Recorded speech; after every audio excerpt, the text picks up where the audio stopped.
Hi, I'm Liz. I have been asked to take part in our books librarians have got on their shelves, looking at more niche or esoteric books owned by your local library staff.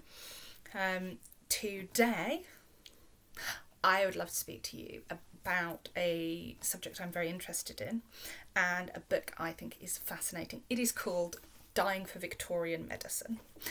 It's about English anatomy and its trade. It's set between the years 1834 and 1929, which, as you all know, is slightly after the Victorian era, but a lot of the laws and legislations do stay similar. The book is fascinating, I think, but it really does explore something that is so important to what we have now medically. Anatomy was a hard job. Many of you will be aware of the West Bank murders, Burke and Hare, who murdered people for their bodies, for the anatomy trade. You see, the anatomy trade was a rotten business in many ways. No refrigeration. These corpses could be out 5 to 7 days. Putrefaction would have made it almost unbearable. Once you add on top of that this is being cut up in a room of 100 sweaty, hormonal young men, and deodorant is not a thing, it's a pretty rotten task. And as a lot of these bodies were stolen, they were dug up, and what the trade was called the resurrection men, or resurrectionists. It was rife in particularly places like Edinburgh and London, where there were large teaching hospitals and very prestigious places of learning. This book focuses on English anatomy, so we're not really touching on Burke and Hare or Edinburgh University, which is a fascinating history, which I recommend you looking into, for their 1800s anatomy, but it does talk about the dead and the poor. You see, what happened is that there was a clamour for bodies. This clamour, it's a supply and demand situation, and at the time, because of religious beliefs, the body could not be cut into. Well, not wanting a repeat of Burke and Hare, they had to find a way around this.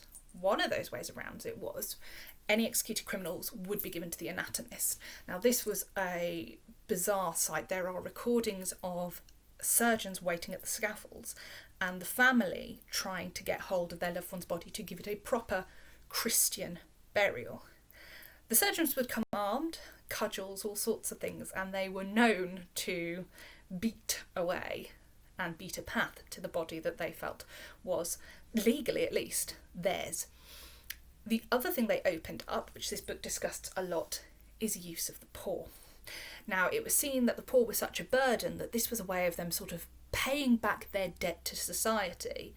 Their corpse could be taken and used.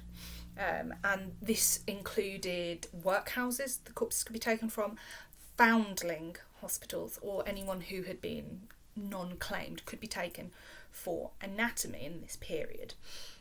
The information we found is still important to this day. It has been a foundation of all medicine going forward.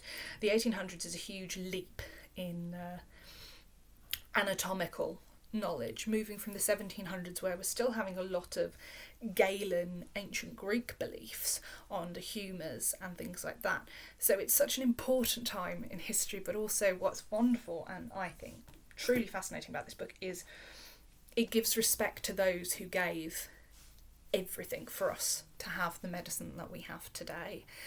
Not by choice often, and for that I think it's an absolutely fascinating read that I am picking in and out of at the moment. I hope that you would be interested as well. If you have any interest in medical history, I think this is a really good companion book. It is quite in depth, but if it's something you're interested in, yes, I very much recommend it. Thank you.